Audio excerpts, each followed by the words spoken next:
Hey, I'm checking out what's going on with this BRICS meeting in Rio. This is like the enemies of Trump: Russia, China, Brazil's communist Lula, who kicked out Bolsonaro. South Africa, aren't we all happy about their DEI experiment? And they're all gathering together to undercut the United States. And Trump gets so mad when he hears about this, but it's a real threat. Nations are moving away from the dollar. If God's favor ever lifts off this country, you'll know it when America's no longer the reserve currency and we have trillions of dollars come back to us on top of our $35 trillion debt. Pray that never happens. But there's some good news. Tell us about Mercedes, about what Kevin Freeman's doing with his project, his stuff. Well, yeah, big updates on the transactional gold. You've seen Kevin on the program. We should probably get him on again soon to talk about this. Because boy, oh boy, we've got Governor DeSantis just passed the law in Florida that there can be tendered state gold, silver, which is a huge step into moving into transactional gold, which means buying and selling items with a credit card. This is a really weird angle. With a credit card that you can you can have, and you can buy and sell all sorts of stuff with your gold and silver. So not only is gold just a store of value, it's also going to become transactional again, which is a huge deal. It hasn't been like that. Oh my gosh, we're coming up on 80 So you could get a credit card that buys with their $3,500 an ounce gold rather than the dollar. Correct, and they have that today. The thing is, it's taxed as a commodity, so it's about a 33% tax rate. So states doing this. Governor Abbott just signed a bill here in Texas legalizing tendered gold and silver, and it's going to be on a little card that you can get, which means not only does your gold have a store of value, but it's also going to be transactional. It's big things for gold, really big. Well, all right, we're going to go to Philip Patrick right now in Rio de Janeiro, Brazil. He's live at the BRICS event. He's our spy in the camp, and we're going to find out what's happening. You don't want to miss this. Go to, by the way, lancewallnau.com/gold. This is all about gold today, right now, for the next 10 minutes. And with this breakthrough that's happening with states sponsoring gold as a currency, folks, gold's going to go through the sky with this one. All right, let's talk to Philip. Well, ladies and gentlemen, right now, the future of the global economy is being decided. I'm always amazed at how disconnected American news is from reality. I mean, it takes a while for the news cycle that you're looking at to actually reflect the reality of what's going on in the big picture. And give you an example of that. Russia, India, China, our friends, the Arabs in Saudi Arabia, Africa, in Rio de Janeiro, Brazil, one of the big governments in the world, one of the big trade and economic titans of South America, they're all in a conference to calculate how to get away from America's dumpster fire of debt, that we're passing our big, beautiful bill, and basically the president's solution to the problem of America's debt is no one has the courage to handle it, so I'm just going to turbocharge the economy and get ahead at least of the destruction. That doesn't solve other countries' anxieties about America's financial house. The expert on location as the BRICS countries are meeting is Philip Patrick. Philip, you're a fly on the wall. What is going on? Am I exaggerating the situation? I'm trying to say the average American doesn't realize this is like the Bretton Woods or something that you don't find out about till later, only now we know there's a major conversation among governments about debt and the future of the financial markets. What are you hearing? Yeah, you're correct. We landed in Rio yesterday. We'll be reporting directly from the conference. Very interesting. This is a big deal in Rio. The airport was plastered with posters for BRICS 2025. Their slogan, sovereignty, stability, and solidarity. The place is interesting. You can see there's a lot of opportunity here, and people are excited about change on the horizon. With regards to the meeting itself, obviously this is the 2025 BRICS annual summit hosted in Rio de Janeiro. What we're expected to see is a formal launch of a fully functioning international non-dollar denominated financial system. These guys have been working on it for over a decade now, and I think this is what we call a soft launch. I think part of the reason why people aren't hearing about it is a soft launch by design, right? They know President Trump is going to clamp down hard, and I think this is sort of a slow release of information. But it's happening, and I don't think there's a huge amount we can do to stop it short term. All right, so I got some questions that my staff was very interested in hearing answers to. So this isn't just talk. We have proof that something real is happening, right? Yeah, absolutely. When we talk about a financial system, this is something that they've created, right? A financial system requires things, right? It needs institutions, it needs messaging systems to move between institutions. And up until now, this has been dominated by us. The SWIFT system is a US-made system with complete oversight.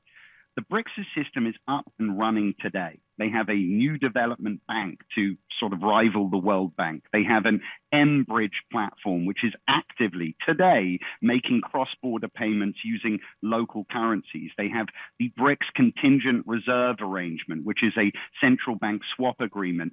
And they have their own rival to the SWIFT system. As I think I've mentioned before, the way that banks communicate is done through physical cables, thousands of miles run undersea, that has been dominated by the United States. That's how we freeze Russia's assets. They have their own cables. So this is not something that is sort of hypothesis.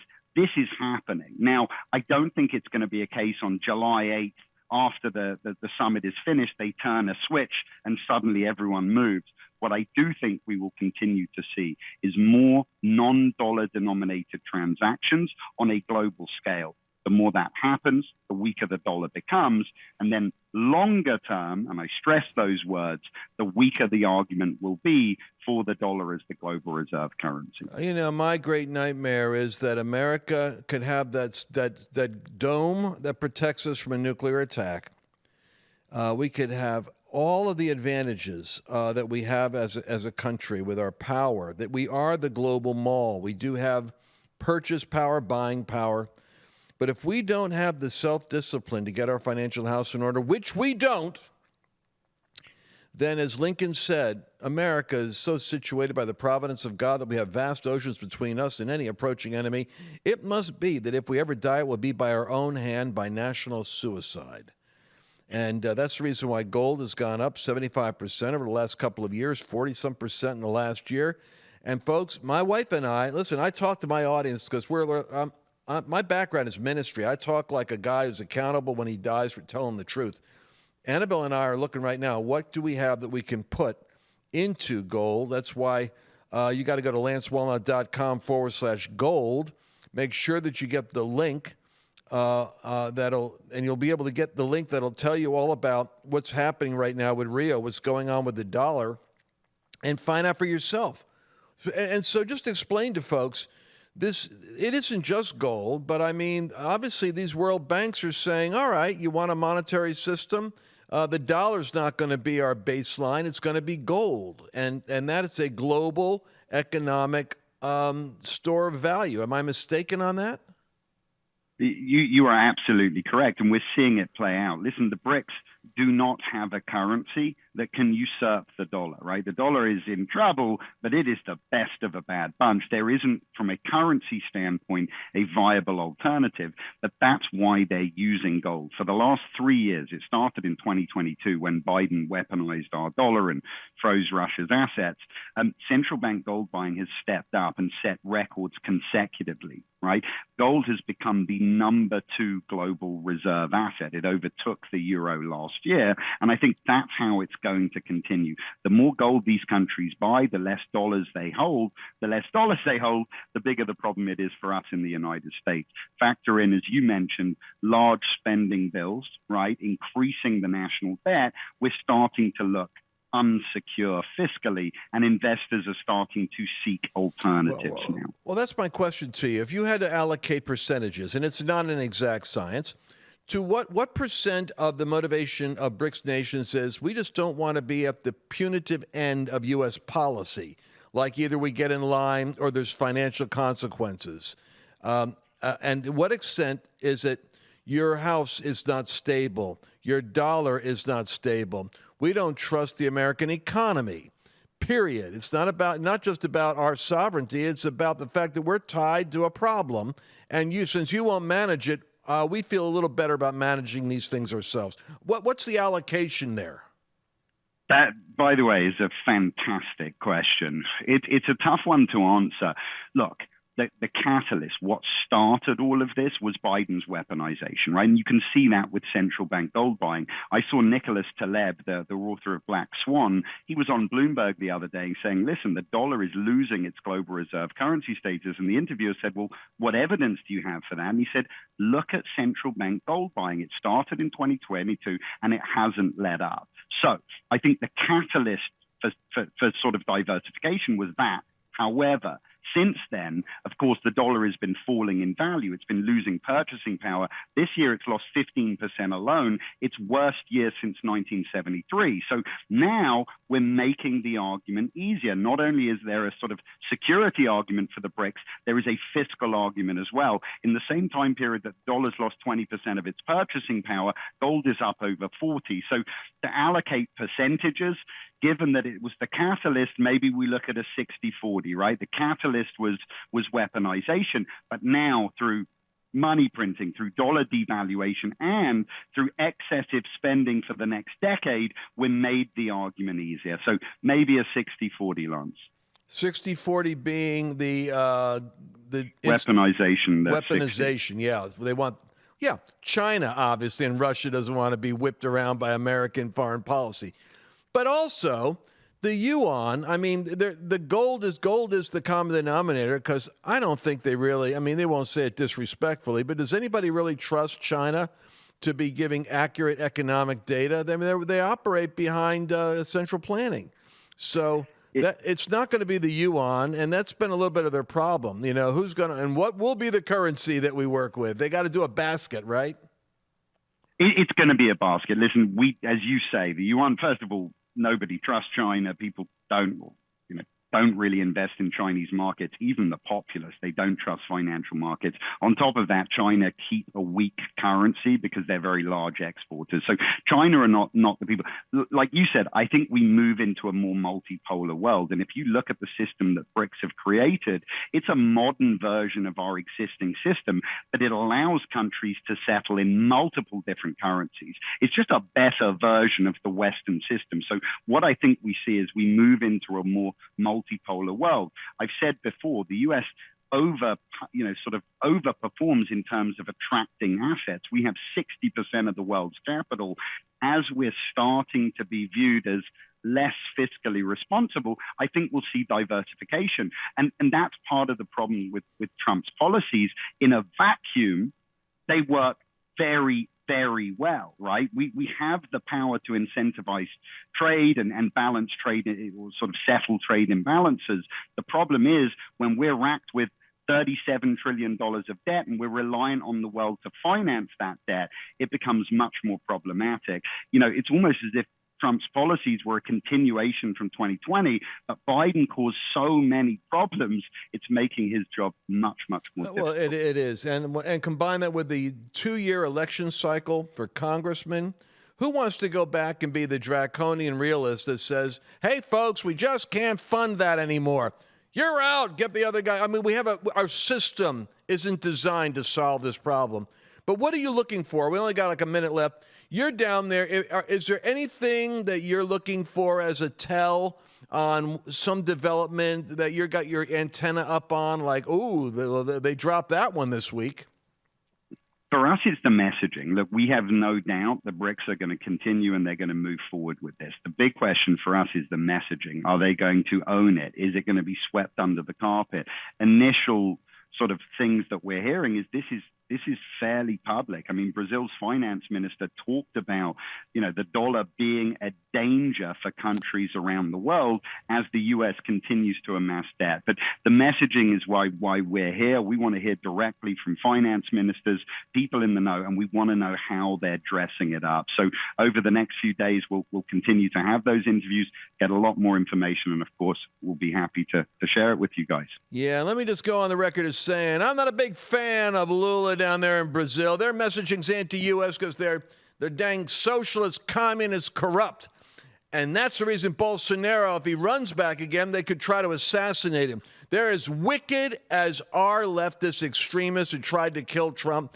Let me go on record and say these nations are messaging because they want to break free I get the dollar, I get this stuff, but there's also a competing world order. And these cats, Lula, Putin, Chairman Mao in China over there with President Xi, trust me, you're better off with the Trumpian sovereign nation state worldview with America strong and supporting its. Look how Trump's put wars to bed around the world. The other side of that, folks, if we don't get our fiscal house in order, then you're going to rue the day you didn't listen to me say, go to lancewallnau.com/gold and get your information, get your retirement account set up there. And I don't want to be like that guy. I tell my wife, Philip, there's a Bible story about a wedding, and there was 10 virgins that went. Only 5 of them had oil sufficient for the long journey, and they had to go back and buy oil in order to get oil in their lamps for the journey. Well, we're in a period of hope and optimism right now, but it's a long journey in the coming decade of where America comes out, and you need oil in your lamp. And what's weird is the virgins that needed the oil, Philip, they went, and the Bible says, go to them that sell oil and buy for yourself. And it always amazes me that there are people out there selling the solution who themselves aren't even making the right trip. And I don't want to be one of those guys that is telling you about what to do, and then I turn around and say to my wife, how come we didn't do it ourselves? And that's where I'm at right now. I'm looking again and saying, Philip, I believe gold is a store of value that is going to have biblical permanence. It's right out of the book of Haggai, the silver and the gold is mine. When I shake the nations, God says, silver and gold is mine. I'm not quite sure why he put it in there, but I know it's been there for 500 years BC. It was already there as when shaking happens, God controls the currencies, and the silver and the gold is what he talks about. Do you ever hear that verse? I didn't, but I'm blown away, and it's I didn't want to talk after that, Lance. It's absolutely spot on. Listen, I question myself whether it's a relic, and at the turn of the century, and today I think it's very clear it is not. Yep, you got it, brother. Well, thank you for giving us priority access to you at a great event like that. It means a lot to our audience and to us. We all love to hear what you have to say. We trust you. LanceWallnau.com/gold, and you can get the latest and understand what Philip is saying and get our report. Talk to one of the team members with Philip and realize why this is important. God bless you, my brother. Be safe. Thank you. God bless. Great guy.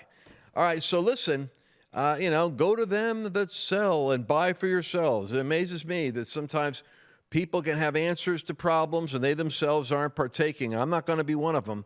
I'm reevaluating our shekels and rubles here that we have in our retirement account and saying, honey, let's go do an audit right now and make sure that we've got a sufficient strength in gold. And we don't talk enough about silver. We'll do that in the future too. Anyway, you got my message for today. LanceWallnau.com/gold.